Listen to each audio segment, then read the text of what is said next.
And now, weighing in out of the blue corner, Josh the Punk Thomson. 100% agree. And on the other mic, he weighs in from the red corner, Big John McCarthy. Well, ladies and gentlemen, Big John could not get his big butt on the American Airlines flight. That flight was canceled, and they gave him some obscure reason why, saying that it was a government issue and that I basically just said that you are on the no-fly list. That's exactly what happened, John. You are on the no-fly list for American Airlines. You are no longer American is what they are saying. So it was really came down to you are stuck in Dublin, Ireland. It will be just Josh Thomson and Podcast Dave today. So if that is not something that interests you guys, well, then just hit the subscribe button and keep liking, and hopefully you guys enjoy all the trash we're going to talk today. We've got a lot of stuff going on today, man.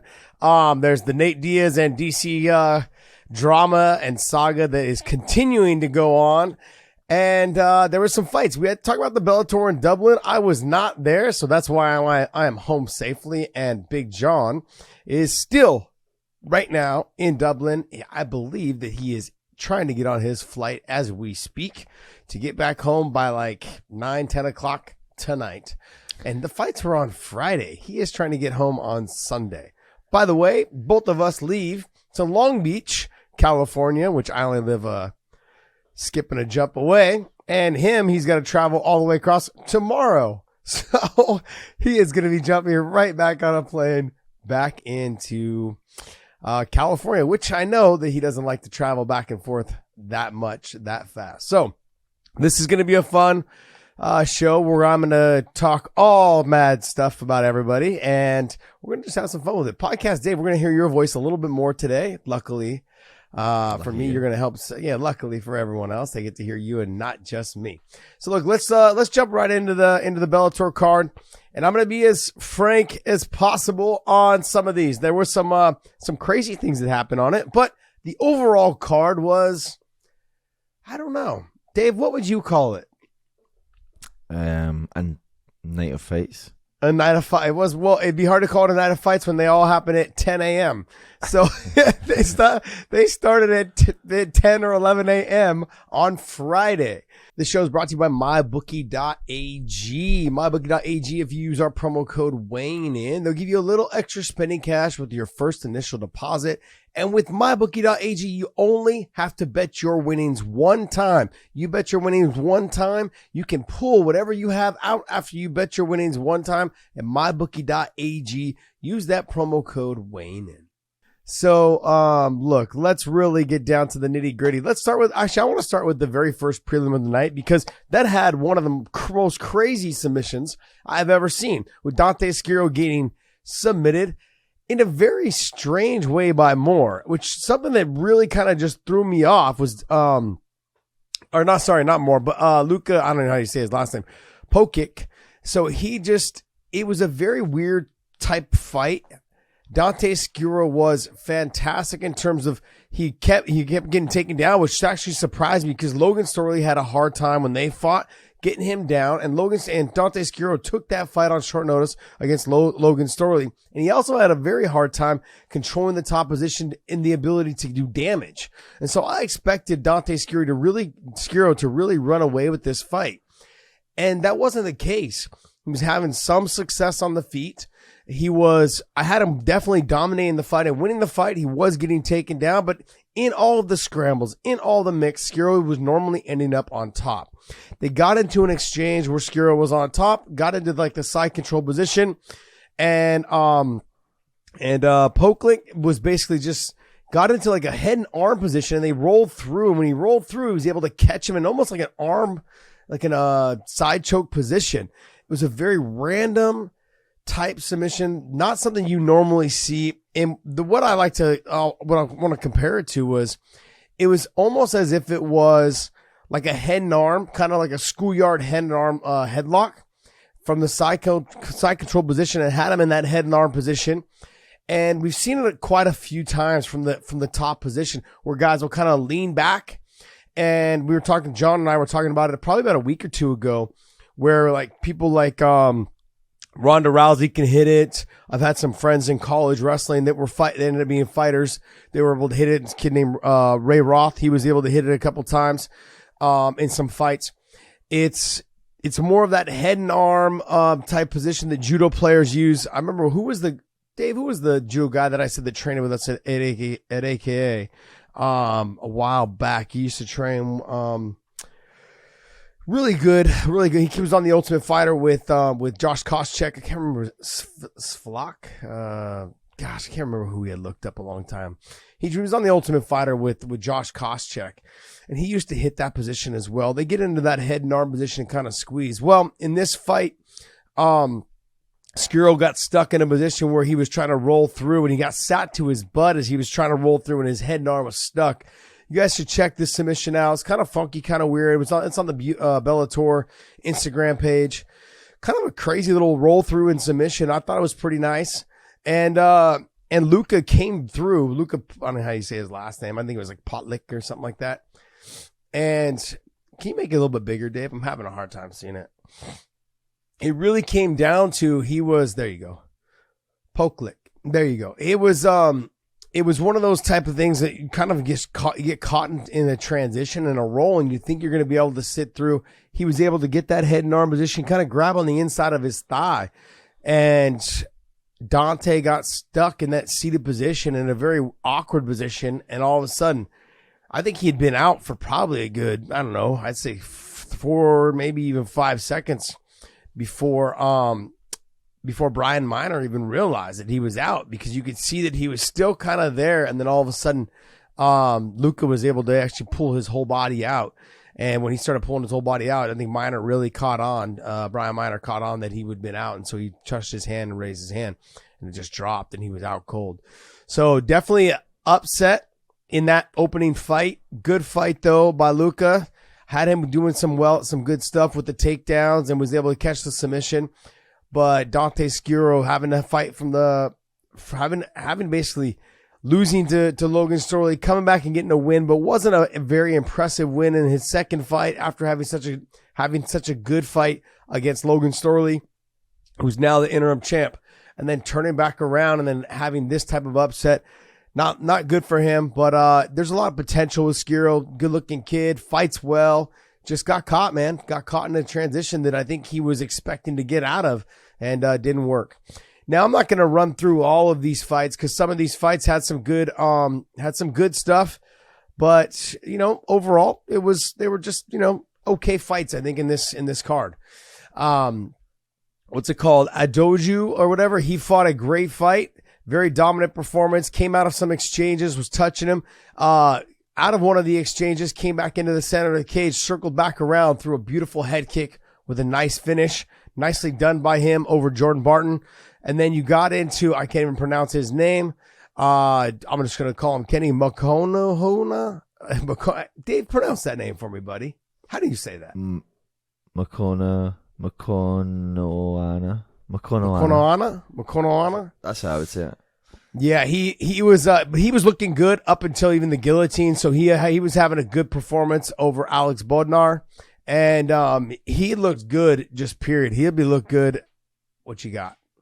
What you got, Dave? Oh, Dave's having communications. Water. So look, it was one of those fights that Kenny looked good. Mokonoana. I can't say it. So say it for me. Come on, show me that Scottish education, buddy. Mokonoana. It sounds like what's that kid's cartoon? Moana. It sounds like a longer version of Moana. Good stuff though. I mean, like, he was able to catch Alex Bodnar coming in on the guillotine. Shooting his Bodnar shot in on the deep double leg against the fence.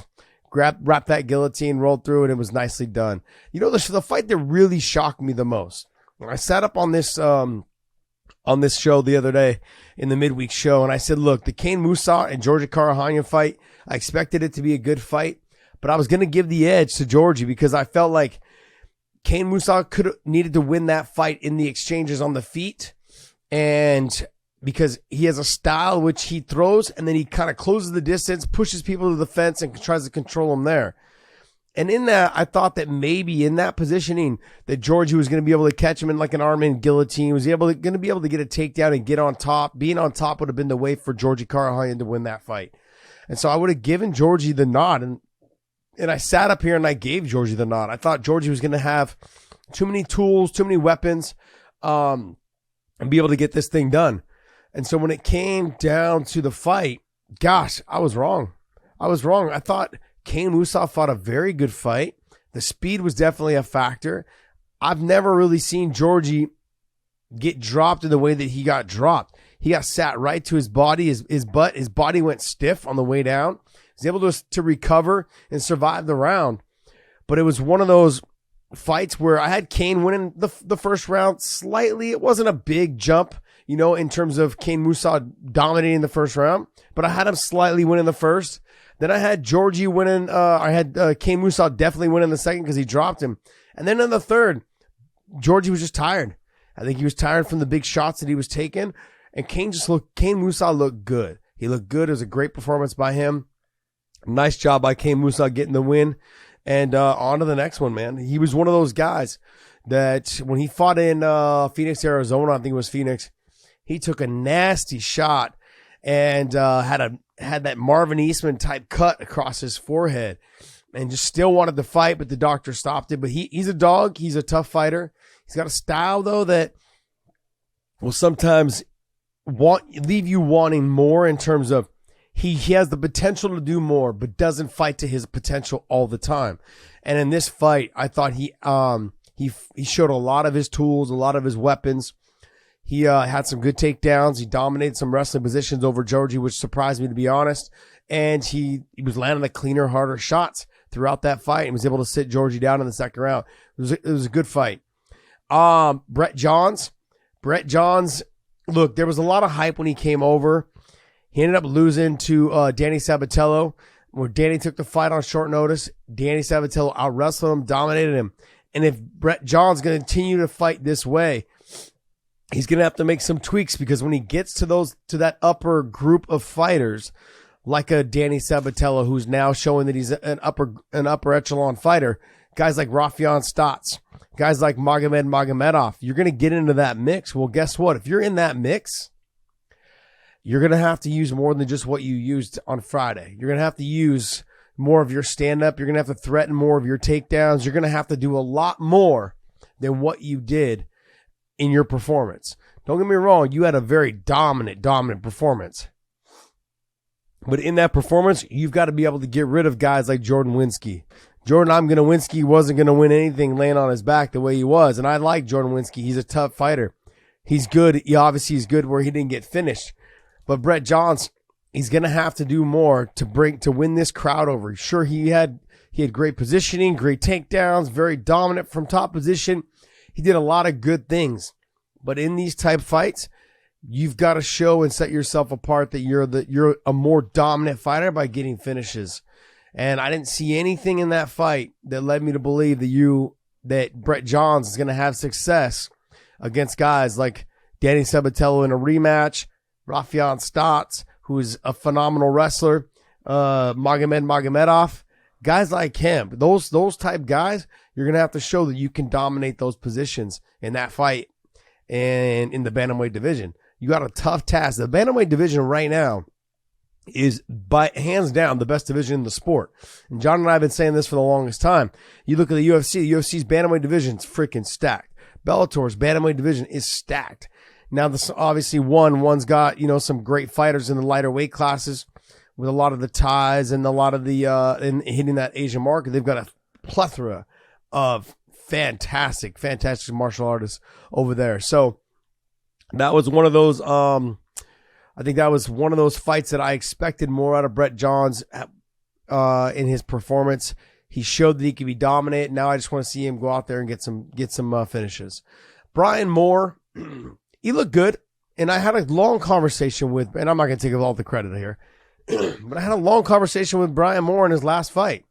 Would you say, Dave? No, I laughed. You laugh, guy. I want to take some credit for this. But Brian Moore, after his last performance, pull up who his last fight was. With Brian Moore, he's a great boxer. He's got good, so you have Jordan Lugo, Nikita Mikhailov. Both of them, Lugo is fast, explosive, sticks and moves on the outside. You've got Nikita Mikhailov, who's good on the feet, a good wrestler. He's someone who's very well-rounded. In that fight, in both those fights, Brian Moore just basically got out-wrestled. He ended up becoming they made him a one-dimensional fighter. Brian Moore is not a one-dimensional fighter. Brian Moore is fantastic with his kicks. And when he came out in this fight against Lima da Silva, he ended up starting off as a one-dimensional fighter. But as the fight went on, he started utilizing those kicks. I would only say like 2.5, 3 minutes into the first round, he started utilizing the kick, and that changed the way that da Silva fought him. Da Silva started sticking on the outside. Da Silva couldn't figure out what was going on, and all of that was because of the kicks. And the last time I talked to him over his fight with Lugo, he got away from the kicks. He just started chasing with the boxing, and Lugo was the faster fighter. Lugo was able to chase and get the takedowns, was able to stick and move, stay on the outside, was able to use his speed, and not really be put in any positions that were in any danger. So when I'm looking at that fight against da Silva, as he started utilizing those kicks, he was able to start touching him. He was able to start making da Silva miss. He was able to make da Silva start chasing from the distance. He had a couple nice push kicks up the middle of the face. He had some nice combinations, and the inside leg kick was doing some work. The outside calf kick was doing work every time da Silva would change stance. He did a lot of great things, and it all started because he wasn't just utilizing his boxing. You see this all the time. Fighters will sometimes fall in love with just their hands. They fall in love with their power. And Brian Moore's got a fantastic jab. And off that jab, he's got to start utilizing those kicks on the inside, the outside, up the middle. That is what changed that fight. And that was a fantastic performance by Brian Moore. Now he's got to grow on that and start continuing to build up his resume to get back into that title talk or get back into those conversations of the top 5, top 6, top 10 fighters. So if he can do that, I think he's got a good chance of making a run back, but he's got to be a more well-rounded fighter if he wants to make that run. He can't get stuck in just becoming a boxer. Now, for me, one of the upsets, along with the Dante Skuro fight, what was his name? Poklik. With him, that was an upset for me. And I think the other upset in this fight was Carl Moore versus Carl Albrechtsen. Carl Albrechtsen was winning this fight, was dominating this fight, and it was a come behind victory for Carl Moore. Carl Albrechtsen was able to drop him early in the fight. Carl Moore was able to weather the storm. And then Albrechtsen came back and was basically got taken down. And every time, which shocked me because Carl Albrechtsen's a tough fighter. He's had some good fights with Phil Davis. He had some good fights with Vadim Nemkov. He's had some good fights as he's fought some tough competition. He's got some wins over some tough competition. He's got some losses. But when I look at Carl Moore was losing that fight all the way through. He was able to get the takedowns. And Carl Albrechtsen was able to get some reversals, was able to get some submission attempts, was able to do a lot of work. But out of this whole thing, which is so weird to me, he was able to get the takedown. When he got the takedown, Carl gave up his back. And in that transition, he was able to get to that neck. And it was across. It was that Conor McGregor, Khabib type submission where he got across the jawline, was able to get a squeeze. And you could tell that Carl Moore was a strong fighter because on those takedowns that he was able to get against Carl, he was just able to lift him up, sweep him out. Every time he locked his hands, he made it look easy on getting the takedowns. And Carl Albrechtsen, I don't know if he just got tired because he's a dog. He's somebody that is able to fight through positions. He's someone that he wears on you. He pushes the pace. He makes you fight a dirty and grimy fight. It makes you tired. But it didn't seem like he was the one with the better conditioning in this fight. And as Carl Moore kept pushing on him and kept getting out of things and kept weathering the storm, Carl Albrechtsen got tired and gave up position. And Carl Moore just used the strength, got across the jawline, and was able to get the submission, more of that neck crank type submission. Kieran Clark still undefeated, good submission artist. He's one of those guys that he will continue to grind on you and work. I've seen him go through some fights where he just was getting outclassed in all aspects of the fight, on the feet, on the ground, was losing, but he is someone that will never give up. Young, talented fighter. I believe he's like 22, 24, 25, somewhere in there. He's young, still growing. I believe this is his fight. He's what? No, it's not 20. Carl. No, Kieran Clark. Oh. Yeah. There you go, buddy. Kieran Clark he's a young kid. It doesn't even have his age on there. Yeah, it's probably illegal for him to be fighting. No, he's a young kid, but a good fighter, very good on the ground. And he's one of those kids that will just keep grinding away on you and eventually work to a submission. And he's a dog, man. He's a dog. I love watching him fight. He's got to start opening up on the feet a little bit more. He's got to start becoming a true mixed martial artist. Show his age there. No. Dang, man. I want to say he's like 20 years old or 21. He's a young kid. But very talented, young kid. Love watching him fight. He's been in some dog fights, but he's got to start working on his grappling, and not his grappling, but his stand-up. And a little bit better on the wrestling, to make it a little bit easier for him to start getting these fights to the ground. But other than that, he's good. He's good all the way around. I love that he never stops trying to win. He's always trying to finish the fight. He's always trying to get to that submission that will finish the fight. He has 27 on his Instagram. Oh, really? 27? Yeah. Okay. All right. Well, he's a little older than I thought. So, but he's still young in his MMA career. 6-0 is what he is. Now, the other fight that really shocked me was the Pedro Cavallo and Mads Burnell fight. That fight shocked me. Pedro is a grimy, dirty fighter, but so is Mads Burnell.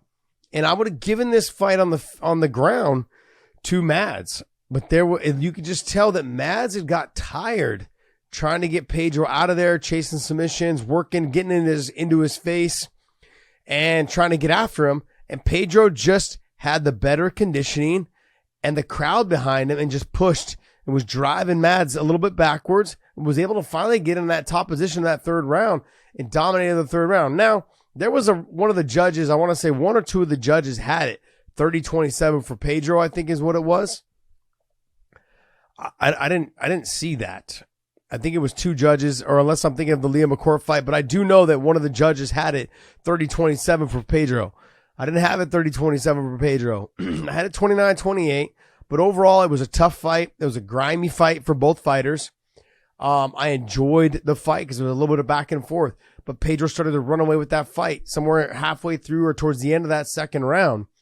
And the third round was a dominant third round for Pedro.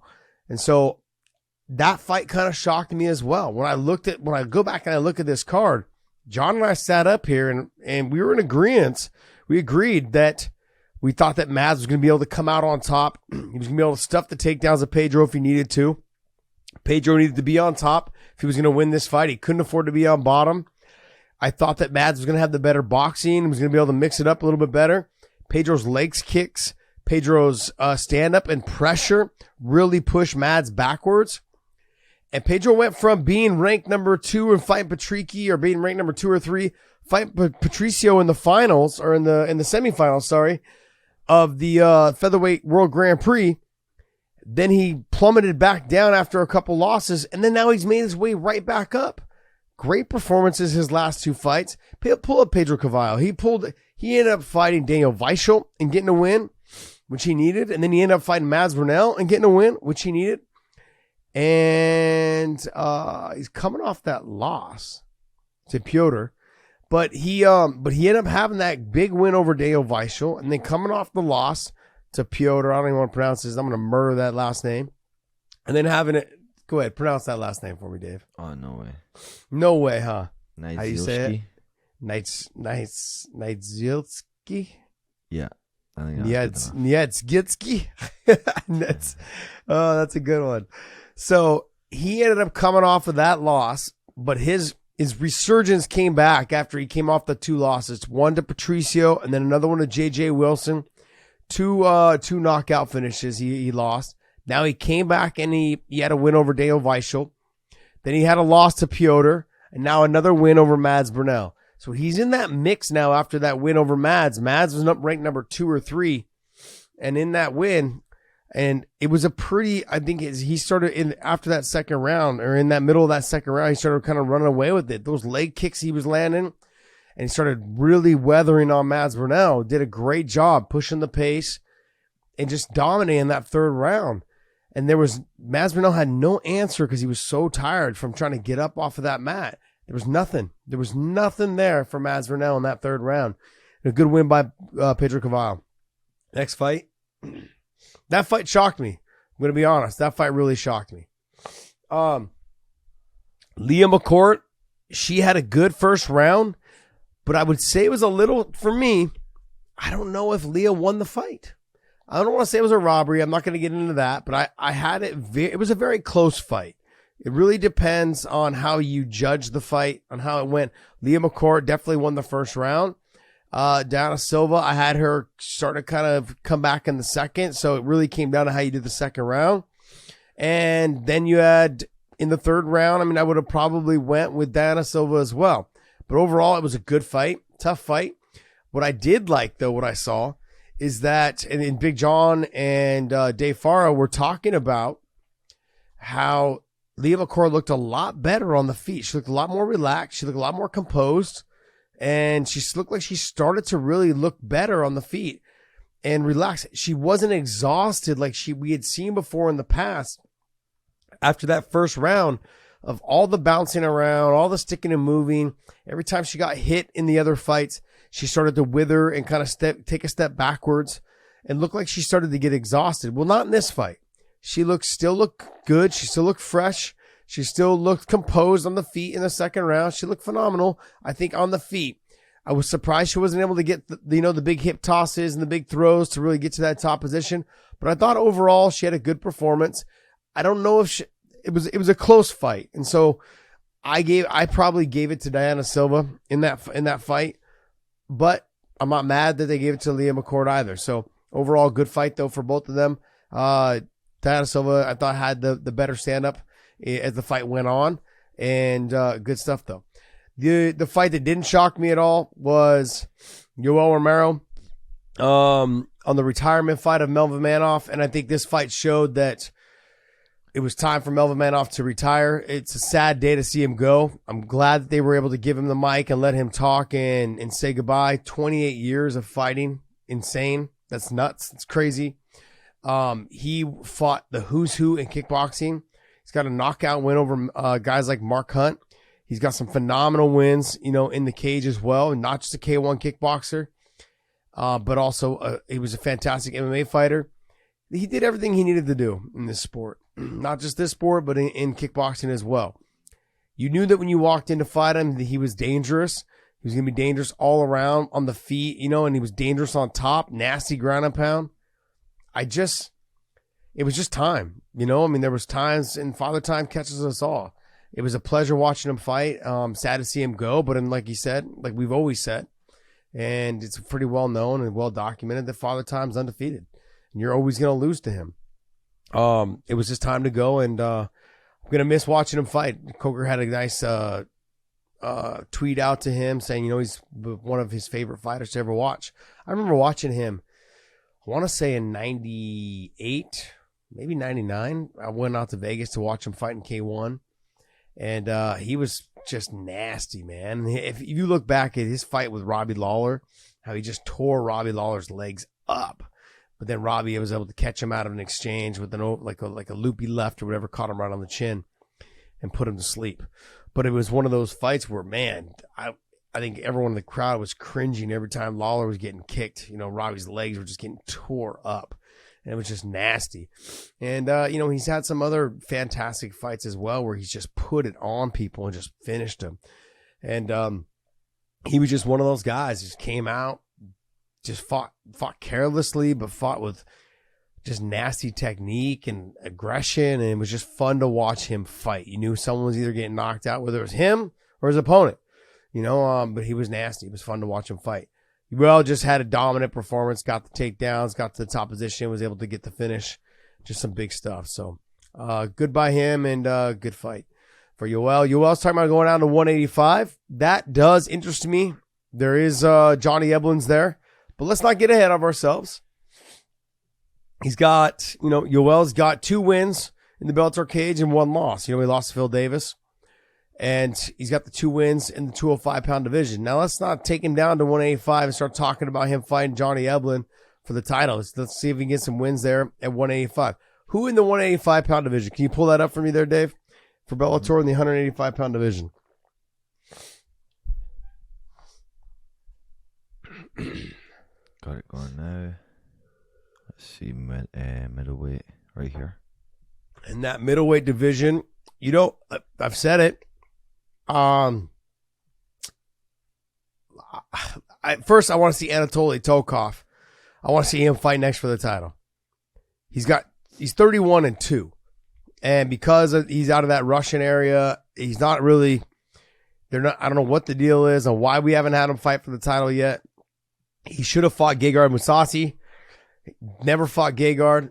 He should be up there fighting. He just hasn't. I don't understand. I don't get that portion of what is going on in terms of matchmaking and what's going on with his visa or what. I have no clue. So the fact that he hasn't fought yet for the title is just crazy. Now, if you want to have Tokov versus Yoel Romero, I'm down to watch that fight. I'm down to have that fight to see who fights Johnny Eblen. If you want to have Gegard Mousasi fight Yoel Romero, I'm down to watch that fight as well. These are all fights that I'm interested in watching. Fabian Edwards is looking a lot better. They've got something going on in that gym right now because Leon Edwards is his brother. Him winning the title, the way that he won the title, there's that starts to carry over into your gym. And that performance that Leon had against Kamaru Usman, it wasn't the best performance that I've seen out of him. But getting that win, winning that title, that's going to resonate through their gym. And you're going to see a lot of their fighters start to really kind of step up their game, knowing that it's possible and realizing that whatever they're doing in their gym is going to work. And Fabian's last performance against Lyoto Machida was a very, very dominant performance. Very good fight. And look for him to really try to make some big jumps as well. So he's up in one. He went up 1 as well in this middleweight division. If Yoel Romero jumps into there, have him fight someone like a Tokov, maybe a John Salter, maybe a Fabian Edwards, Gegard Mousasi, maybe get him up into that mix. Let's watch him fight into that mix. You've got Dalton Rasa, who's been looking phenomenal, young in his career at 7-0. Aaron Jeffrey is also a phenomenal fighter. You've got these fighters that are in there that would make for some perfect sense at middleweight. I'd like to see that all happen. So that's that'd be some fun fights up in there. So let's see where he mixes in, but I don't want to see him come right in and get a title shot in the 185-pound division, knowing that he is coming in off of that loss to Phil Davis and then having 2 wins in the 205-pound division. Throw him down there. Let's see how he does against Gegard. That's a fight that I'd like to see fight. Two older fighters, 2 phenomenal fighters, and Gegard being a dominant, champion for a while there until his loss to Johnny Eblen. Have him fight Gegard. Have him fight Tokov, John Salter, Fabian Edwards. Let's go. Let's throw him into that mix. So that'd be fun. Let's get into the Benson Henderson fight and Peter Queally fight. Ben did some good stuff, but I think as this fight happened after that groin shot, I think Peter Queally wasn't the same fighter. He came out aggressive, started, touching Benson with some good shots. Then he hit him with the groin shot, and Benson Henderson hit Peter Queally with the groin shot, and Peter Queally wasn't the same fighter. Now, I'm not saying it was because of the groin shot. I'm saying that it slowed the momentum down. The energy will be taken out of what was going on at the moment, and that led into the rest of the rounds. Benson was able to start controlling and dictating the pace of the fight, from the leg kicks to the shots on the feet with the hands, the pressure, all the things, the takedowns, all of those things. Benson Henderson showed that he's a true mixed martial artist and dominated this fight from top to bottom. He really started to run away with it all, and Peter Queally had no answer. He had no answer whatsoever on the feet, on the ground. There was nothing. And I expected a little bit more out of Peter. I thought Peter was going to be able to use the kicks more, utilize his reach and his range, more of the output. The way to beat Benson Henderson is to have more output than him, because he doesn't have a lot of output. So you need to have more output than him. You need to fight him at range. You need to keep him on the end of your punches. You need to keep him at the end of your kicks. You need to stick and move. Stay on the outside. Don't let him get set. Don't let him figure out your timing. You've got to be a smart fighter. And Peter generally will come out and just really push on the action, push on the pace, touch you from the outside. And he didn't do that in this fight. He let Benson Henderson dictate the pace of the fight. And as he let Benson Henderson dictate the pace of the fight, Benson started to run away with it. And Benson does what Benson does, man. He finds ways to calculate how he can beat you as the fight is going on. He just, oh, look, you're not doing this. Okay, so I'm going to do this. Oh, look, you're not doing this. I'm going to go ahead and start implementing my game plan on this side. He did a lot of great things. And what he did was just control the pace of the fight. He controlled every aspect of the fight. And he ran away with the fight as the fight started going on. And the fight became not close. And Peter had the crowd behind him. And I was sitting there watching the fight with some friends as I was watching it, and they realized, like, man, is that the crowd? And I said, yeah, the crowd is insane. Just the singing from the locker room all the way down was phenomenal. But you need more than sometimes the crowd, that other band, whatever you want to call it, the 12th man in the stadium, whatever it is you want to call it. That crowd should have carried him through to having a better performance, and he just wasn't able to get it done. And that sucks, because Peter was just fought for the title, the interim title, for the title against Patricky. Didn't come out on top. And then now losing right now to Benson Henderson in this situation, that's another thing. So I think where we're at right now is Benson making his resurgence. There's a lot of talk about that lightweight tournament next year. And are we going to see them get after it in the lightweight tournament? And we're going to see we're going to see Benson in there probably, Peter Queally in there probably. You've got Tofik Mosayev. You've got Alexander Shabli. You've got Usman Nurmagomedov. Usman. You've got a lot of tough fighters that are up in that mix. You got Patricky, obviously, as the champ. There's a lot of good fighters. Sidney Outlaw. So I think you're going to see that lightweight tournament next year for some fun fights. That's going to wrap up our Bellator talk. It's going to wrap it up for us, Dave. Oh, man, it is 5 a.m. on Sunday. You got me talking about these fights. And Big Okay, John's so not even let's. in the air yet, is he? What's that? And John's not even in the air yet, is he? No, I think he's out of the country still. I think he's still. I don't even know if he's on his plane yet. I don't even think he's on his plane yet. He doesn't land until I think like 7 or 8 o'clock tonight on the East Coast. Oh my goodness. Yeah, it's insane.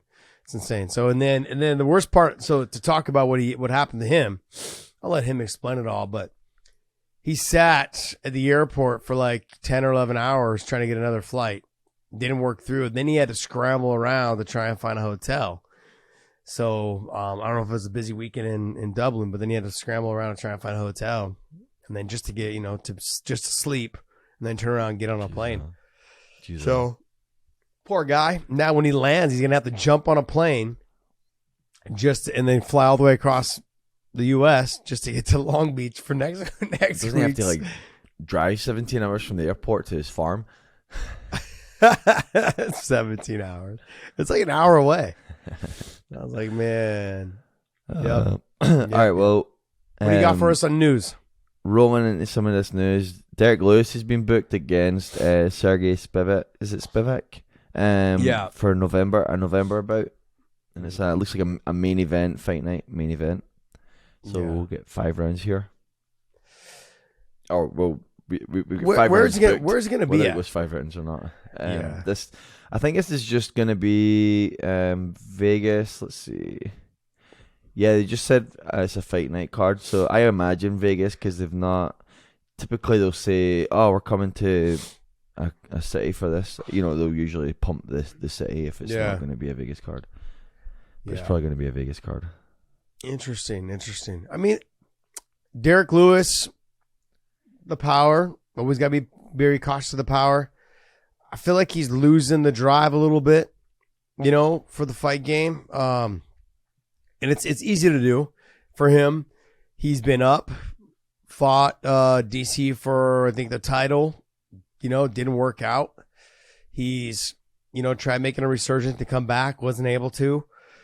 Had a couple wins, had a couple losses. He's hasn't been able to perform very well in Houston, which is where he's from. He's, it'd be interesting. Spivac is up and coming, good fighter, good all the way around. Look for him to weather the storm and utilize every tool that he has in the toolbox to get a win over Lewis, man. But it should be a good fight. I'm going to probably lean a little bit towards Spivac based off the fact that Derek Lewis has been so up and down right now and doesn't seem like the confidence is where it was when he was making his run to the title. So I'm going to probably lean towards Spivac. I'm a huge Derek Lewis fan, though, by the way. Balls are hot. It's still probably one of the greatest lines, hands down, ever in the cage. And I think it's probably still is the greatest line. Outside of the one that Nate Diaz said that, I'm the motherfucking money fight. I'm the money fight. That's the greatest line. That led to a lot of money. So that's the greatest line in history. All right, next. All right, we have Scott Coker saying that he is talking to Diaz about a potential deal with Bellator. What's your thoughts on that?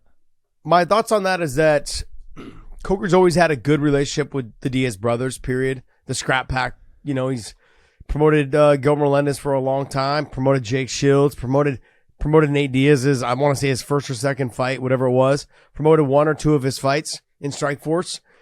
And he promoted Nick Diaz's, and everyone else in that Scrap Pack and a lot of the other fighters that they had coming up as well. He's from the Bay Area. Stockton is not far from the Bay Area. We still consider it kind of the Bay Area. Same thing with Sacramento. Sacramento, we still consider it kind of be in that Northern California kind of area. Sure, it's not Silicon Valley, but Nick and Nate Diaz are part of this area. They resonate with almost everybody in the Bay Area. The fans around here absolutely love them. The Diaz brothers, they love Nate Diaz. And Scott Coker would be foolish not to talk to him and see if there's potential of him coming to fight. One thing that I can say is that if he was to come, that there would obviously be something in there that says that he can fight MMA and he can fight boxing. There'd be no guidelines on where he went to fight. Now, let's remember, Jake Paul has a contract with Showtime Boxing. So that fight with Anderson Silva will be on Showtime. So that fight with Showtime. Then after that fight with Jake Paul and Anderson Silva will be on Showtime. Now you've got Jake Paul, who still, I believe, has one or two fights left. I think at least one more left. And you will potentially have Nate Diaz versus Jake Paul in boxing on Showtime.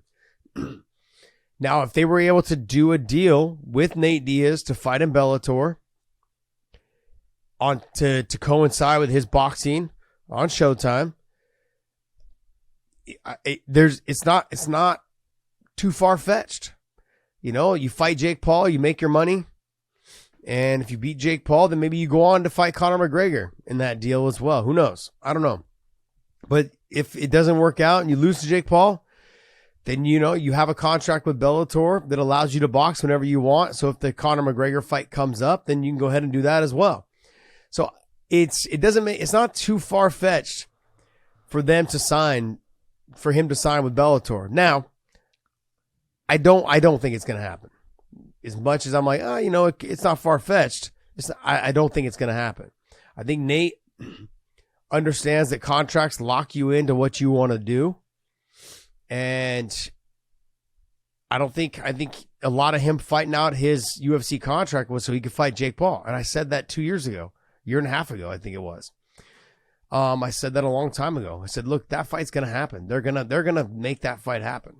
That's the fight that they're looking for. And I think you're going to potentially even see a Nick Diaz and a Paul brother fight. That one I'm a little bit more skeptical of because Nick's had the neck surgery and, he's not, I don't think he's training as dedicated as his brother is still. But Nate will have that fight with Jake Paul. It'll be on Showtime. Now, if he decides to sign with Bellator, which I don't think he's gonna, I think money wise, just doesn't make sense. I think that they would have to empty out their reserves to sign that fighter. Now, Showtime and Viacom, they may dip into their pocket to make sure that they come in, because I believe you still have people like Cyborg who still are on the roster. I think she's fought out her contract. I think she's in negotiations right now to re-sign. You've got the very last fight for Fedor Emelianenko, who takes up a lot of the money. Now, just those two fighters, in Chris Cyborg and Fedor, those two fighters take up a big chunk of money, a ton of chunk of money in terms of guaranteed money. Now, if they were to work Nate in, and one of those two, I mean, Fedor's going to retire after his next fight, if that fight happens. And we've been talking about it now for over a year. If that fight happens, if it doesn't happen, then you can slide Nate into what he's making, which is a lot of damn money. And it would make sense. Then you have some good fights. You've got some good fights there for Nate to fight. Now, would Nate fight at 170? Probably. I don't think he ever wants to make 55 again. So you have Nate at 170. But at 170, there's a lot of fighters there that, I don't know, man. I don't know. Guys that beat Nate Diaz are wrestlers. Yaroslav Amosov is not a wrestler, but he can wrestle, as we saw when he fought Logan Storley. And Logan Storley can freaking wrestle. 6-time state champ out of South Dakota, and a 4-time All-American out of the University of Minnesota. He's the interim champ. So when you got Michael Venom Page, sure, you want to have that fight. They're both going to be on the feet. Jason Jackson is a big 170 pounder, and he's got some power on the feet.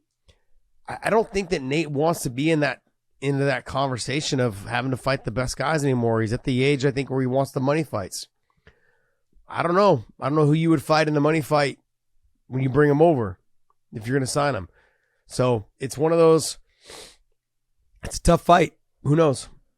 I think there's tough fights in there for him. I don't know who he would fight, though. So I don't know if it'd be worth the money to bring him over. That's just me. He's a needle mover. There's no doubt about that. We've seen that. But watching him fight Yaroslav Amosov would be fun, but it's not stylistically a match that Nate normally wins. And the same thing with Logan Storley. Like, Logan Storley could grind him out, in a wrestling position. Michael Venom Page on the feet is faster than him, but I mean, it is on the feet. Anything can happen. Jason Jackson can wrestle, as we saw. He can take people down. He was able to just take Douglas Lehman down at will. And on the feet, he's got power. So Korshkov's got power and can wrestle. Yamauchi, good submissions, good on the feet, but he can wrestle. So, I mean, he won't fight probably Naaman Gracie because of, the training with the other Gracies and all the other family members that are all there. So, there's some guys in there. Kyle Crutchmer can wrestle, and he doesn't want to fight guys like Sabah Homasi, Crutchmer, Roman Faraldo. He doesn't want to fight those guys. He wants to fight name value. So I don't really see him. Maybe he just comes in and says, Scott, I will only come to Bellator if I can get a chance to smash that little jerk, Josh Thomson. Nah. No, Josh is not coming out of retirement. Just want to let everyone know that. That's not even an option. Look, I got too much love for Nate. He's Nate Diaz, man. I like the kid. I like him a lot. So I just want the best for him. We'll see if Cogan can get it done. That'd be fantastic. I don't know where they would go with him. I know if they're talking about the lightweight Grand Prix for next year, but it doesn't make sense for Nate to cut down to 55. To enter a tournament. I know that they're giving out $1 million every time at the end of it, plus whatever they paid the fighters. They were offering, I know when Chandler left to go to the UFC, they were offering Chandler up to almost $800,000 to $900,000 a fight on top of that, and then adding him into the $1 million tournament. So, and there would have been 3 fights to get to the final, so he would have made $3 million fighting top guys, and then potential of winning $1 million. Up in that mix. I don't know. I know that Fedor's making, above the $1 million mark, and who else? I think Chris Cyborg making above the $1 million mark. So you have those fighters that are making that money, and that's all guaranteed money. It's not, if you win, you make $500,000. So there's a conversation to be had. I don't know when you bring him in, who he would fight. that it's not so much, sure, there's plenty of guys for him to fight. Who would he want to fight? That's the thing. When you bring him in, who would he want to fight? There really isn't. Exactly. And as much as because at 26-0 with Yaroslav Amosov, that's the only fight I want to see him fight. Yeah, that's but it. Nate Diaz fans aren't thinking about exactly. And that's what I'm saying. I'm not. That's what I'm saying. I don't see anybody in that fight in these that outside of Yaroslav Amosov, who's just coming back from Ukraine. I don't know. There's a story there. Coming back from defending his country, undefeated, 26-0, the champ, da-da-da-da-da. There's a storyline that could be made there for him and Nate. But I don't think it's a fight that Nate's like, I don't give a shit. Nate's like, I'm not fighting that guy. You could say that if Usman beats Patricky, there's potential a little intrigue there because Nate called out Khabib about. I absolutely agree that there is an Usman Nurmagomedov component there, but Dave, he doesn't want to make 55 again. He doesn't want to make that weight, and I don't. He's not in that stage of his career. What is he? 38, 37, 38? 37. I think he just turned 38. I don't think he has interest to drop down to 155 anymore. He's 37. Oh, he's 37? He's 38 next year. No, he's 38 next year. Okay, so he's 37 years old. I don't think he has that interest. And to fight someone like Usman Nurmagomedov, I'd love to see that fight. You know? If you want to fight, I mean, I wouldn't mind watching him fight Benson again. You know, they're both older. They've fought before. If he wants to try to get one back, I mean, that's a fight to make. I don't see it right now. I'm just being honest. You know, there is, like you said, there is a little bit of a Usman thing there, Usman Nurmagomedov, because of the altercation with Khabib, how they've had that issue with Khabib, and they've had, you know, some conflicts and some trash talking back and forth. But I don't see it. I don't know how you would pay him, or I don't know what fights would motivate him to really do it. I mean, even at the UFC, he was struggling to find fights that motivated him. He's like, give me this guy. They were like, nah, give me this guy. Finally, he was like, fuck it, I'll take Chimaev, man. Let's go, man. I'll take anybody to fucking get me a fight to get me out of my last fight. That's it. It's weird that they wouldn't have tried to capitalize. Like, in the UFC, I mean, I know they wanted to feed him to Khamzat, but like to do like a Masvidal fight, for example, right, and just try and make a ton of money just to get rid of him. That like it's clear they wanted to get rid of him, but they wanted to use him on the way out. Yeah. And, to not like Masvidal, you know, just sitting there on the sidelines, like that's BMF to get a decisive win. Mm-hmm. Like that, there's a lot of like selling behind that. I'm really surprised that they didn't try and capitalize on something like that instead. But you know, there's two fights that really shocked me that they didn't try to make. With how high they are on Michael Chandler, I'm surprised they didn't try to make that fight. That shocked me. Mm-hmm. You know, Chandler would have fought. I know Chandler would have taken that fight at 165. He'd have been like, I don't care. I'll fight him at 170. He's like, to fight Nate Diaz, he would have done it. And I think Dustin, the same thing. Dustin, remember for a moment, Dustin's like, I'm not going back down to 55. Forget it. I'm going to go to 70. Yeah. He would have fought Nate Diaz as well. Those two guys, those two fights, now they're fighting each other. I get it. But I think I'm surprised because they've got Chandler locked down for several fights. I'm surprised they didn't try to capitalize on that. Have Chandler fight him. I'm surprised. In a 3-round fight, Chandler's a hard fight for anyone. In a 3-round fight. And that shocked me because I think that Chandler could have out-wrestled him. Chandler could have struck with him. Chandler could have probably, I wouldn't say beat him, but it would have been a fight that I think that Chandler would have had the edge on because of the wrestling, the pedigree in the wrestling, the power in a 3-round fight, not having to worry about Nate going, you know, not having to worry about Nate dragging him into the 4th and the 5th where Chandler tends to get tired. It would have made for an interesting fight. And I think because they have Chandler locked down, they know that they're pushing him for that next title shot because he's entertaining. I think that would have made sense, but that fight never came about. So I'm surprised. Who knows? All right, next. All right, Eddie Alvarez parts ways with one championship. And he commented saying that he's ready for whatever's next. I wouldn't be surprised if he goes back to the UFC. I wouldn't be surprised at all. Now, I wouldn't be surprised if he went back to Bellator either, because him and Scott Coker never had a falling out. He had a falling out with like the overall Viacom and the old regime that used to run it with Bjorn. He had a problem with them. He didn't have a problem with Scott. Scott actually is the one that brought him to the table and said, hey, like if you're uncomfortable and you're not really happy with what's going on here, as I'm taking over, he's like, we can go ahead and release you, and let you go. And he's like, okay, look, I'm going to go now while I can. And so he went. Now, I wouldn't be surprised if he comes back, because there is that talk of that tournament, but there's going to be killers in there, man, in that tournament. Tofik Mosaev, Alexander Shabli, and Usman Nurmagomedov, along with Sidney Outlaw in the wrestling, the grappling. And you've got those fights that are there. I'd love to see him and, Benson Henderson and Eddie Alvarez fight. I'd love to see those fights happen. And there's a chance to win a lot of money in that. And obviously they're going to pay him pretty well to come back, being the former champion. It would make sense. It really would make sense for him to come back and have a shot there at that $1 million plus whatever they pay him. Now, if he goes off to the UFC, I ain't mad at that either, because I'd like to see him and Michael Chandler run it back. I want to see that fight again. So there's conversation to be had there. So there's some fun fights for him in that division as well.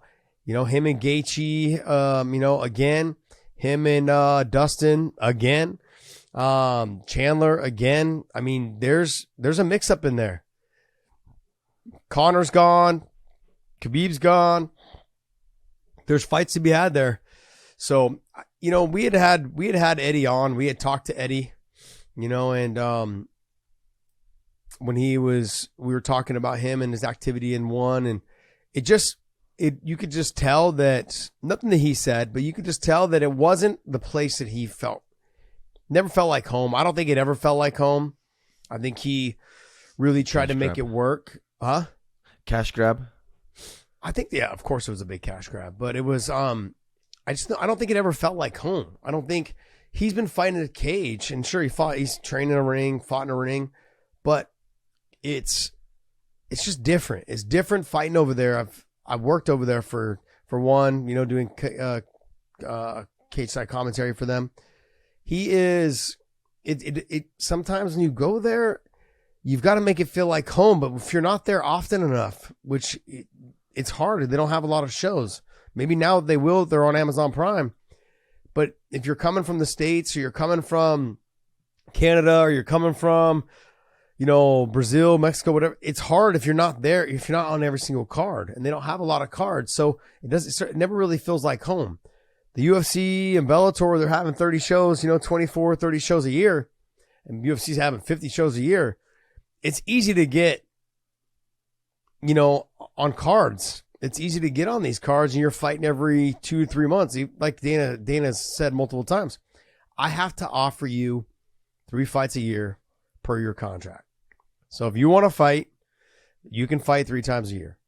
Well, Bellator is pretty much the same way. You can fight almost 3 times a year as long as you're ready to go every time they give you the call. Same thing with the UFC. One is not always that way. And so for Eddie, if you're only fighting once a year, it's hard to get into a rhythm and become successful. Yeah. So it'll be interesting to see where he ends up. He is towards the end of his career. He knows that. And where does he go? Does he go to Bellator, to come back and try to get another cash grab? Or does he go back to the UFC and try to square up, for the Chandler fight, for the Dustin Poirier fight, and potentially another Justin Gaethje fight, to go out on top in terms of those 3 fights. So there's some fights to be had in there. So there's some fun fights all the way around. We'll see where he ends up, but I wish him nothing but the best, man. He's one of my favorite fighters of all time. So one of my all-time favorite fighters. Next. Floyd Mayweather comes out and says that next year he plans to box McGregor again, but McGregor said that it's nonsense. But of course, and now there is a little bit of an exchange online. But McGregor saying that he never made $1 million a minute in Rising, and So it's funny to see it reignited, and then Floyd saying that it's going to happen. What do you think about a second fight for these guys? Now we were just talking about money grabs, cash grabs. This is a cash grab by both these guys. They're both at the end of their time. They're both trying to make as much money as they possibly can. I have no interest in seeing this fight. I mean, maybe 1%, maybe 2%,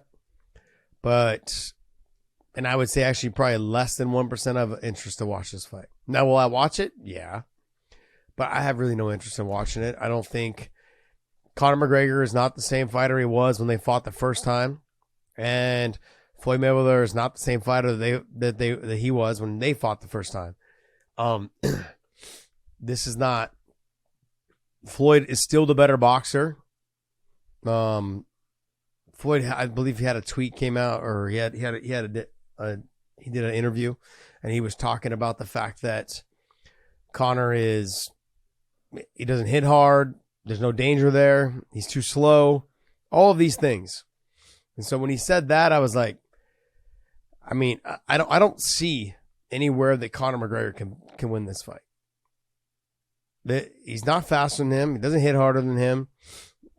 He doesn't have the pedigree in boxing that Floyd Mayweather has. So Floyd still training. I think Floyd's fighting in Ryzen still. This New Year's, is it this New Year's or coming up or something like that? And so he's going to come out. He's going to make a ton of money there, probably 6 to 9 million, somewhere in there. Take that fight and make it. He's going to take this Conor McGregor fight. Conor's going to take it. He's not foolish. Like, you don't have a lot of these big time money fights lined up, buddy. They're not in MMA.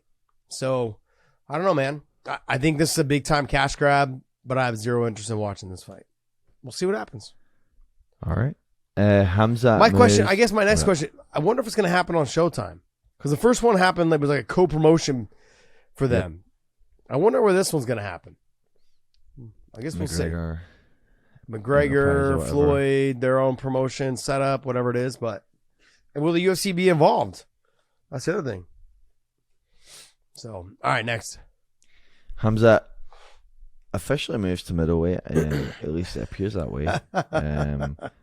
He posts with a 185 and the punch thing and the bang emoji. It's funny. Nate here replied, "Duh, I retired you from 178, dumb fuck."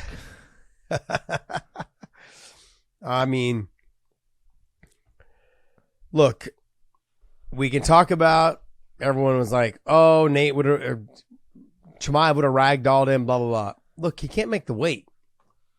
You're 8.5 pounds over. 7.5 because you get the pound allowance. You should have a significant upper hand on somebody when you're 8.5 pounds over. You know, I mean, don't get me wrong. You're the younger fighter. You're the more let me repeat that. He is the younger fighter.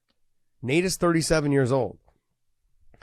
He should be able to beat Nate. Nate's never fared well against wrestlers ever in his career. Neither did his brother. Never fared well against him.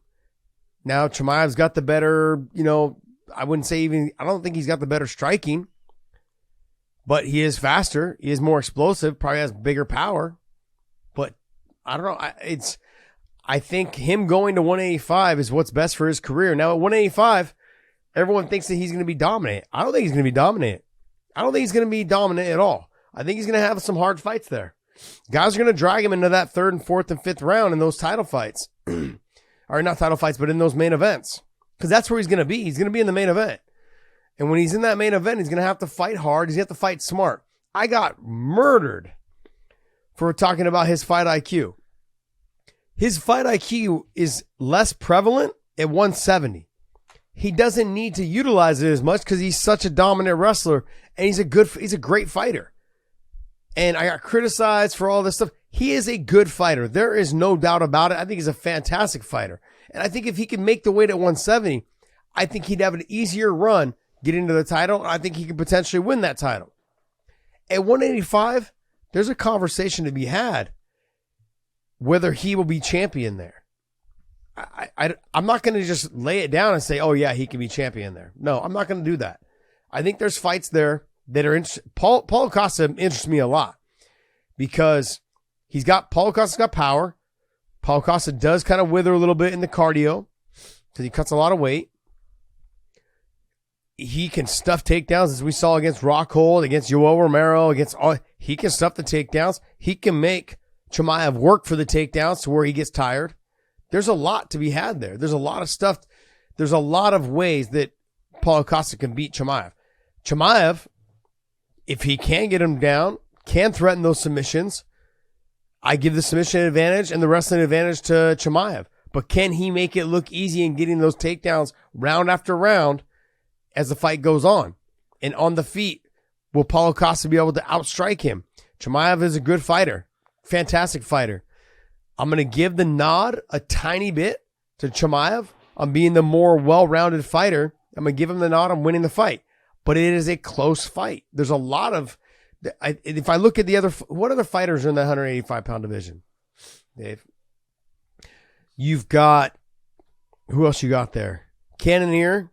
You've got Costa. You've got... Who else is up in that mix? Derek Brunson.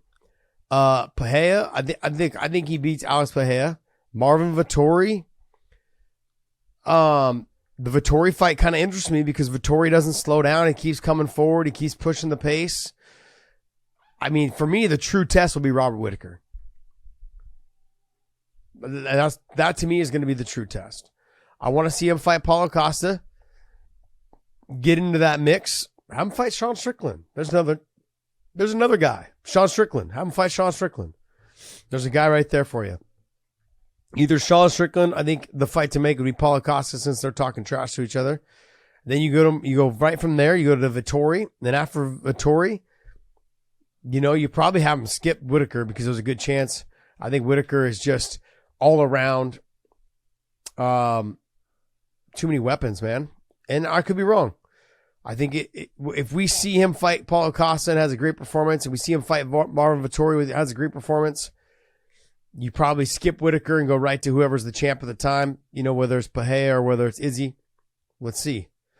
But Robert Whittaker is probably the guy you try to keep him away from. I think Robert Whittaker he's someone that's going to really push him. Unless you want to not have him fight any of the other guys and have him take him right to Robert Whittaker. If he gets past Whittaker, he fights the winner of Alex Pereira and Izzy. I mean, you can have him do that. That sounds like that sounds good to me. I think they'd be losing out, though, because they've already got the whole marketing tool of them talking trash to each other, them going back and forth on social media. You've got that. You've got them and Paulo Costa, so you've got Chimaev and Costa doing that back and forth that makes sense. If you're a matchmaker, it should be an easy fight for you to match. Maybe you go right to Paulo Costa, and then if he wins that fight, you skip Vettori and go right to Whittaker. So he is a needle mover. Chimaev is somebody that is now taking the place, of the Nate Diaz and the Habib and and the Conor McGregor. He's the next needle mover. And since he's a needle mover, you gotta streamline him as fast as you possibly can to a title shot. Because stylistically, against Izzy and against Pereira, those two guys, they're I wouldn't say they're easy fights for him, but in the wrestling aspect of it all, you couldn't ask for an easier fight for him to have potential of winning that fight by getting the takedowns over and over with the submission threat. He's fantastic on the ground when it comes to submissions. The darts, the anacondas, the guillotines, the top pressure, the ground and pound, all of those things cause huge problems. They will cause huge problems for Izzy and for Alex Pereira. So if you want to streamline him right away, you could skip Costa, go right to Whittaker, and if he beats Whittaker, he goes right to whoever fights for the title next. If you want to do that. But Robert Whittaker has a case that if Pereira beats Izzy, that he should be next in line for a title shot. He's got a case. So if you want to put Chimaev and him in there and say, hey, if Pereira wins, or if Izzy wins, then Chimaev gets the win. Or Chimaev gets the fight. If Pereira wins, Whittaker gets the fight. I mean, there's different ways you can go about it. But I would say that I would like to see Costa and Chimaev fight, and that'll give us enough time to see if Pereira beats Izzy. Then you can have Robert Whittaker fight Pereira. And then you can have Chimaev fight Izzy to see if he gets the next title shot after that. Because you've got in that mix, you've got other guys that are in there, but they've all kind of all fought Izzy already. They're all going to be streamlining to see who fights the winner of if Pereira wins. But Chimaev's going to shake it up. He's going to shake it up a lot in the 185-pound division, but it's not going to be an easy road for him to that title shot. Those guys are dangerous. Next. All right. Kind of in the same breath as Nate Diaz, the Khamzat thing. Nate's also going, making comments towards DC. So DC had on his ESPN show, he was showing for Khamzat, said Nate Diaz, it was perfect. Could you imagine Nate fighting Khamzat? Could you imagine if that happened? Nate Diaz not fighting Khamzat was a gift from God. Like, that is literally the best case scenario for him. I will sit here and say this without a shadow of a doubt. He was going to lose to Khamzat, and he was going to lose badly. As much as Nate dismisses the guy, he just doesn't have a skill set to stop the guy from doing what he does. So Nate is on Twitter and posts a picture of DC crying and writes, "Respect your OG, you fat motherfucker." And DC replies to that saying, "Relax, Nathan." Look, DC's going to do what DC does. He's going to shill for the guys that are still in the UFC. You go back and you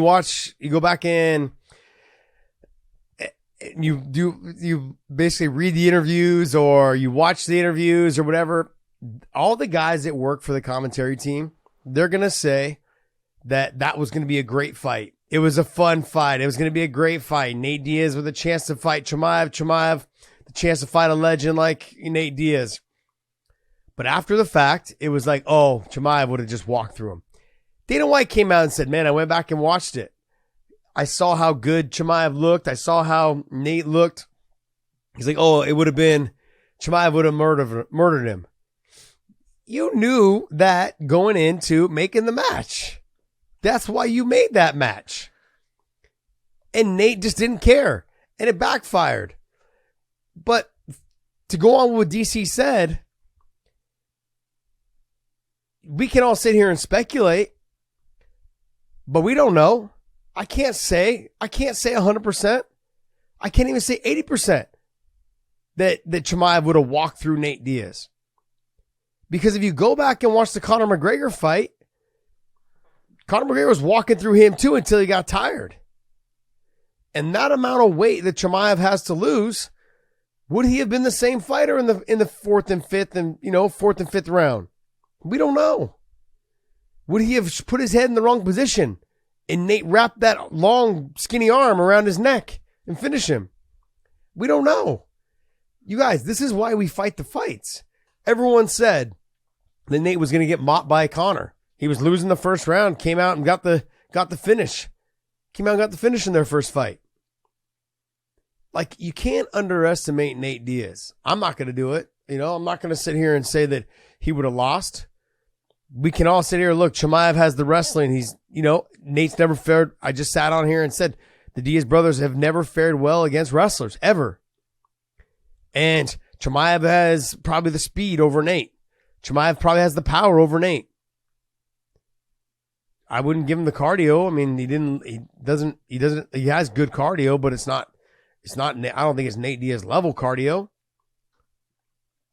And so when I'm looking at this fight, sure, it all favors Chimaev. Absolutely.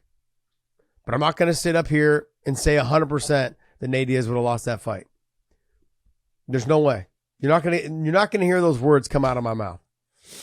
Do I think that Chimaev was favored? Absolutely. Big time favored. All the tools and weapons he had? Absolutely. But Nate Diaz has shown over the almost 2 decades of him fighting that he's a dog, man. He will be there in the 4th and the 5th round. He will be there. Last Leon Edwards. He'll be there in the 5th. He will be there at any moment of the fight. You never know when he's going to put it on. You never know when he's going to touch you on the chin. You never know. And everyone will say he doesn't have power. He has power. He's got the reach. He's got the range. He tricks you with the slap and then the shot. Like, he does all these weird, awkward things. And he's quick on the guillotine. I did a grappling match against him. He almost caught me in that guillotine 2 or 3 times. And that was years before I fought him in the cage. Then I fought him, and I knew that I'm glad I did the grappling match because I understood where I needed to be with him. On the ground, out of his guillotine, not with my head down by his chest. So, I mean, I'm not going to sit here and say that he wouldn't have had a chance. Wasn't going to look good for him, but I think he had a chance. He proved that against Conor. And I know Chimaev's a different animal than Conor McGregor, but Chimaev didn't make weight, so there's no reason to have this conversation. He was so far off. It was like, oh, well, because the doctor told him. You guys, I've never, ever, Big John sat up here and said the same thing. Doctors don't come in the day before and go, yeah, you should stop. Because if doctors had any say in what you making weight, they'd tell you not to cut weight. And so for that all to happen, sure, maybe he was depleted, maybe all those things. Did he go to the ER? Did they take him in an ambulance? Like, all those things. I mean, the doctor saying stop. Who was the doctor? The UFC doctor? I don't think the UFC doctor would have said that. I would have said, you know what? You're okay. Like, yeah, if it's up to you, if you feel like you can do it, do it. I've had these conversations. I've been around when these conversations have been had with the doctors. You're a big man. You're an adult. You make your decisions. You want to fight or do you not? Can you make the weight? Can you keep going? So the conversation is a moot point. I think that it did favor Chimaev, but it never happened. Nate Diaz being Nate Diaz.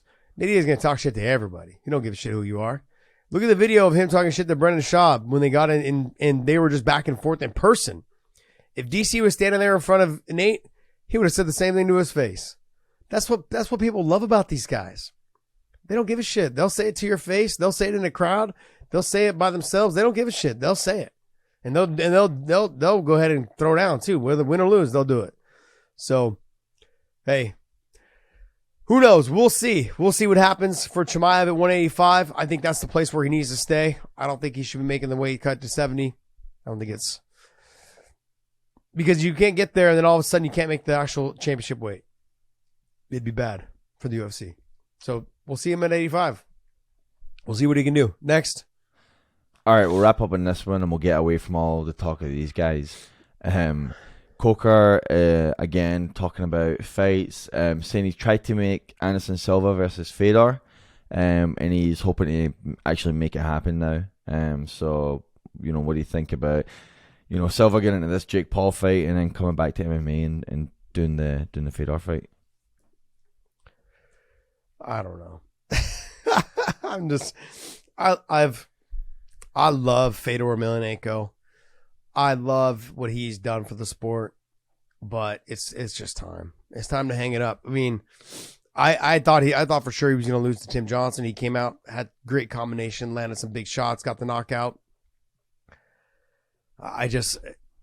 He has power. Power's the last thing for him. The last thing that's going to go. He still has speed, which is fucking crazy to me, being the age he is. Okay, but his chin is gone. And you can say the same thing about Anderson Silva. His chin's not the greatest either anymore. I have no desire. I don't know. I want to see Fedor right off into the sunset now. Just go. That's it. As much as I love him. I love him as a person too. He's so nice. Phenomenal person, great guy. He's done so much for the sport. He's been fantastic. He's fought the who's who. He's fought everyone. He's fought big, tall, enormous guys. He's not a big guy. If he was to diet and nutrition a little bit, like for a week, he'd probably make 205. He's not a big guy. He's got huge wins over big name guys. He is a big name, huge name. You think Fedor cuts to 205? He could if he wanted to. He's a short guy. He's like barely 6 foot. He's not big. Yeah, it's not even. Dave, I could. Let me see if I can find this picture real quick. I'll send it to you. All right. You put me and him next to each other. I'm pretty much about the same. Let me see if I can find this. Find this Fedor Emelianenko photo, people. I mean, I wonder if it would be if they do it 205 or because Silva getting up to heavyweight. I mean, that'd be a little ridiculous to expect him to be able to compete well at heavyweight. Well, even just at 225. I mean, what do you think Fedor walks around at? Probably 228. That's it. I mean, think so? Yeah. No. Do I think so? I know so. I know he does. Wow. That's the thing. He's not a big guy, man. Let me see here. Go all the way down to because I mean, if that's the case, like he was, Dana said he had offered him the Lesnar fight back in the day, and Lesnar's way bigger than him. Like it's not even close. Yeah, dude, Dave, it's not, bro. It's not even close. Hold on, I can't. Let me see. I don't know if. Yeah, you'd be shocked. You would be so shocked to see. You're like, oh my god, he's that small. I'm like, yeah, no, he's that small. Yeah, he's not a big guy. Yeah, I can't find it right now, but he's just. Let me see. Here we go. We got this fight here. Damn you! Is that picture you took with him at one of the events? Yeah. I mean, like he's not a big guy, dude. This guy, he's so small. I wanna. Anyways, yeah, I can't find it right now, but he's not a big guy. He walks around. I mean, I remember at one time, I think he weighed in at like 228 and I think it was when he fought Bigfoot Silva. I think he weighed in at 228 or 229. He's not a big guy. That's why Bigfoot Silva was huge compared to him. And he always had a hard time. He was able to outspeed people and do those things. But him and Anderson, I mean, Anderson's probably walking around, I'd say 210, maybe 220 at the most. But I would say probably 210, 215, somewhere in there. Anderson Silva is. I don't know, man. I look at that. I look at him and I'm like, damn, these, him and Anderson, if you're going to match him up, I'm okay with that matchup only because on the feet, Anderson, I think, is obviously the better technician when it comes to the fighting on the feet. But if I'm to say like on the ground, for sure, the wrestling, for sure, it's going to be Fedor. Submissions, for sure, going to be Fedor. It makes for fun. It makes for some fun action. There's a conversation to be had there. Yeah, I can't find it. But he's not a big guy. That's the bottom line is he's not a big guy, and I would love to see Fedor right off into the sunset. But if you're gonna match him up against anyone, match him up against Anderson. They're both older. That's all I want to see. I don't want to see him fighting these guys. There was talk he was gonna fight Ryan Bader again. I'm like, why? I don't get it. I don't want to see it. Bader's he's not young either. He's 38, I think, pushing 39. So I don't know. I don't have any interest in watching that fight. All right, guys. Hey, that's going to wrap up our show. Hopefully Big John gets home safely so you guys don't have to suffer through me again by myself. We will be in Long Beach next week. Bellator is next Saturday night. You got Patricio Pitbull on that card. And who else? Aaron Pico is also fighting on that card. You got AJ McKee on that card. Should be fun. Patricio Pitbull is fighting Adam Boric. Patricio's got the better wrestling. Adam Boric has got the better technical stand-up, but the power is going to go to Patricio. It's going to be a good fight, man. Good fight. The reach and the range, the knees up the middle, all of those things, Patricio's got to be very careful for. AJ McKee fighting Spike Carlisle. That should be a fun fight. AJ making his is it debut? I think his debut at 155. So he's fighting at 155. And we're going to see where this leads. He says he's staying at 155 and he'll make that run for the lightweight, probably in the lightweight World Grand Prix next year, if that all happens. And then Aaron Pico also on that card. Excited for that. Go to WeighingInPodcast.com, pick up some of our merch, and hopefully you guys can pick up some of it. We got a coffee mug, we've got hoodies, we've got it all. So check it all out. Big John, safe travels. Hope you get home safe. And Dave, anything else? That's going to wrap us. That's going to wrap us. And as John would say, since he is not here, I will say it for him. Be kind, be nice, be all those things, and be that person in the comment section. All right? Because I read them, and that's where we need you guys to be nice, be kind. And enjoy the rest of your weekend, and hopefully you guys enjoyed the show. Thank you from the Weighing In Podcast. Podcast Dave and I are out.